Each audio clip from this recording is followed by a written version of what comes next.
What's going on, you guys? So I'm here with a new video today, and today, you guys, was pretty crazy.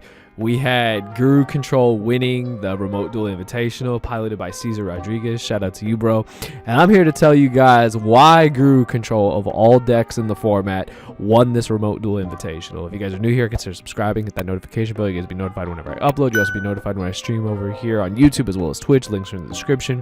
While you're down in the description, consider joining my Discord community.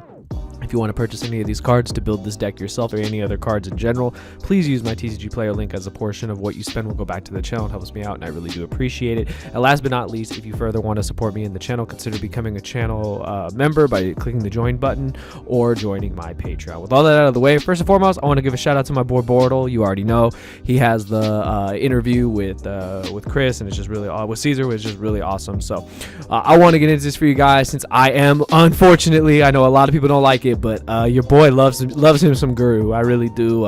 Shout out to the Subterra group on Facebook. You guys are awesome. You guys motivate me to keep trying to play this deck and just try to innovate the deck. And honestly, I learned a lot just from the interview Bortle did with Caesar. And this deck is really cool for what it does. I know to a lot of people it's going to look like it's just a floodgate deck, but you got to give the man credit for going into this event with Guru. He was the only Guru player, you guys. Like Drytron, Virtual World, Eldritch, all that stuff is everywhere. Even Dragon Link was there, and this man went in with freaking Guru. This deck has to go first. Like literally, this deck has to go first, and when it goes second, it hopes to draw some of these cards in this main deck. But as we always do on this series, we're going to go over the deck. Then I'm going to give you guys my honest opinion as to why I felt it. One, you guys may think there's some obvious answers, but you really need to think that this deck was tailored for this event. This was, I believe, a 16-man event. These were all the players that won the Remote Duel, I guess their invitationals or whatever it was, and it was just a big like Remote Duel event anyway, so it was really cool. Kamal Crooks, Cameron Neal, Yishan, there were a lot of really good players in attendance, as well as Hanko Chow and just other players, so it was a really rough event. So even though it was a short event, it's still crazy that Guru out of all decks came out on top. But anyways, I've rambled enough. Let's go into it. So of course, your boy is of course playing Dragoon, so you got to play the bricks, the Dark Magician, the ultimate wizard in terms of attack and defense, and of course the Ferocious Dragon with the deadly attack. The man is on 3 main deck D shifters. Now, if you've ever played against D shifter, and I have, and I'm sure a lot of players have, for most decks in the format, this card says you skip your turn. So this tells me that if you're playing Subterra and you for some reason have to go second and you de-shifter your opponent and they can't play, you basically get to go first. That's absolutely insane. Going first, you can even drop this and then you're like pretty much safe from like random hand traps and stuff, and your opponent still is under Macrocosmos on their following turn. This card is ridiculous. So the fact that he chose to main deck it is just insane. In the interview with Bortle, he said that he built this deck to beat Virtual World, so clearly this card put in work, not only against Virtual World, but against Drytron. When your graveyard is cut off, you cannot play in this format, so this card was insane. Of course, Triple Guru, the main man, the 1 copy of Nemesis Archer, and the 3 copies of Fiendus. As you guys see, no you Matrix, that card is a brick. If you play Guru, I've learned from a lot of Guru players, the card really is a brick. It's just not necessary, so I'm glad he's just playing the standard 7 Subterra monsters. Onto the spells. If you notice, this is his only hand trap. Onto the spells, of course, Red Eyes Fusion. He was resolving this all day. This is what summons you, your Red Eyes Dragoon. You guys already know this card is just absolutely ridiculous. What can I say? If it resolves, I mean, Dragoon's coming out. If you don't see your Guru cards, you see your Dragoon, you're good to go. If you see both together, I mean, you're really just in charge of that game, so it's pretty crazy. I thought it was interesting he chose to main deck 2 copies of Triple Tactic Talents. This was something I have not tried myself in Guru, but clearly it worked out for him. The ability to rip another card out of your opponent's hand, the ability to take an opposing Dragoon or problematic monster, or the ability to just draw more cards is insane. So it makes sense that he did play this in this deck, and clearly he had success with it. He didn't bog his deck down with 3 copies, so I guess 2 copies was the sweet spot for this card, so very, very cool. Of course, the 1 Terraforming, and this was one of the new all-stars to the deck. Pot of Prosperity. There is no drawback at all to this card in this deck, and if you guys notice something, he's not playing X-Drap. He is playing 3 copies of Prosperity along with the 2 Duality. these cards can work together because duality, similar to prosperity, is just excavating and adding to your hand. You're not locked out of drawing cards as you would with other cards that you could play in this deck. Prosperity lets you dig 6 cards into your deck. Duality lets you dig 3 more. That's absolutely insane if you open both. Digging 9 cards in your deck is almost 1/4 of your deck. That's absolutely insane, and I think this is a very good ratio going forward for decks like Guru Control. So very, very strong. Clearly seeing 6 cards off this, 3 cards off this, how are you not going to be able to set up your plays and your hand the way you want to? 2 copies of Book of Moon. This card is very versatile, going first or going second. It can bait and negate. It can stop a normal summon. It can stop Zoo. It can do a lot of really good things to turn off monsters. Very good against Virtual World when they reveal and you actually book the Virtual World monster they're targeting. You're good to go off that. So very, very strong and a very good choice as well for this particular deck. It also works in tandem with Guru if for some reason you don't have the Hidden City or the Final Battle to do your Guru flip-flop effects. He is playing the 1 Cave Clash. Now this is a iffy card for Subterra players. A lot of players like it, a lot of players don't like it.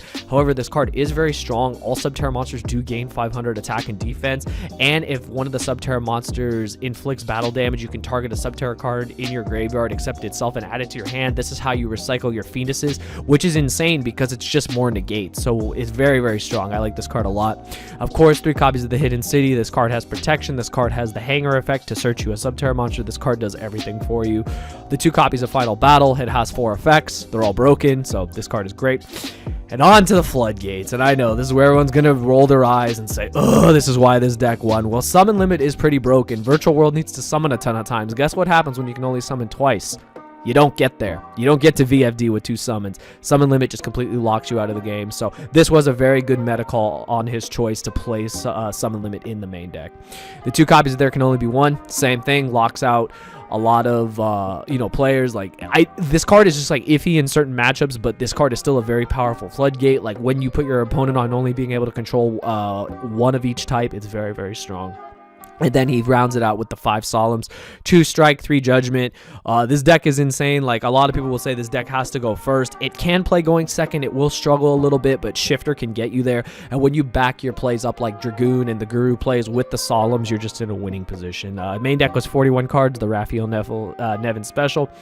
Extra deck, of course. Now this is where the extra deck is interesting. So I say it's interesting because you're not on an Extrav deck. While you are on a deck that does banish from the extra deck, you're not limited like you are in Extrav to where it's random. You choose yourself, so you just pick your poison depending on the matchup. So Triple Dragoon, this has to be at 3 just because you want to be able to, still banish copies and then still resolve your Red Eyes Fusion. He does play a very interesting card in the side decks you guys see, the Last Warrior from Another Planet. 2 copies of Intis if he plays against Dogmatica. 2 Stardust for another card in the side deck. 2 copies of Ultimate Falcon, again, see the side deck. 1 copy of Boral Sword, 1 copy of Megaclops, the 2 Verte, and the 1 Linkuriboh. The Linkuriboh, of course, is in the Dino matchup when they give you the token. Now on to the side deck. Triple Nibiru, it's his other hand trap of choice. Virtual World Crumble to this card, so this card is amazing. 2 copies of Lightning Storm and a Harpy's Feather Duster for back row decks. He did say in his interview with Bortle that he wishes these were Cosmic Cyclones for versatility, but it's still good that he, respected the other back row matchups and had cards like this at his disposal. Waking the Dragon, look at his targets. He has the Last Warrior, which says you can't summon. Ultimate Falcon, which can barely be outed. Megaclops, which can barely be outed by a lot of cards. Boral Sword, which can kill the opponent. There are so many things that you can bring out with Waking the Dragon, and it seems that he tailored his extra deck to abuse this card. So very, very strong, very good choice, because you already know with the back row deck, they're coming after your back row. 2 copies of Ice Dragon's Prison. You guys already know how versatile this card is. This man went with 2 Starlight Road and 2 Masker Restrict. This man's insane. Shout out to you, Caesar. You're insane. Masker Restrict says Drytron, you don't play, and Starlight Road literally says, oh, you got a nice Harpy's Feather Duster or Lightning Storm? Well, sorry, bro. Here comes the Stardust for your trouble. And yeah, that is the whole main side in action. Now, why do I think this deck won? This deck freaking won because it's tailored to beat the format. Not only that, D-Shifter, Summon Limit, Solemns, Dragoon. How do you play against that? I'm just saying, when you got a Summon Limit and a Dragoon, how do you play against that? When you've been shifted and have to pass and they play freely, how do you come back from that? Not only that, a lot of people forgot about Guru, because Guru hasn't gotten a lot of love lately, but you know, that's exactly what happens in tournaments like this. If you don't give the deck enough love, it's going to surprise you and just take you for a ride. So this deck is just crazy.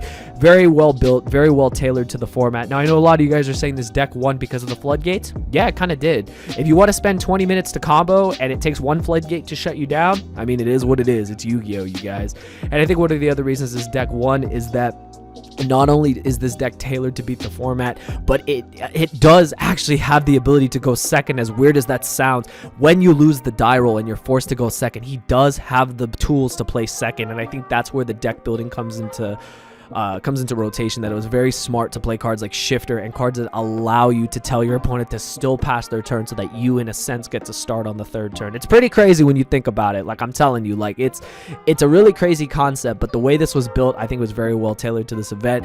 While it was only 16 players, 16 very good players, and this deck did come out on top, so I think it's awesome. But that's all I have to say, you guys. Please let me know down in the comments below what you guys think. I'm super happy for Caesar. Shout out to you again, bro. Shout out to you, Bortle, again, for the original interview. That's where we got the list. And you know, yeah, shout out to Subterrors. Hate it or love it, the deck is still here, and I think this is definitely going to do wonders for what we're going to see in the future for decks like this. But be aware, Guru is here and it's not going anywhere. So as long as they have Dragoon, as long as they have the new pot, the deck can play. So definitely don't sleep on this deck, and it'll definitely be something we'll probably see in the future. But that's all I got for today, you guys. Give the video a thumbs up if you enjoyed. I'll see you guys next time. Thank you for watching.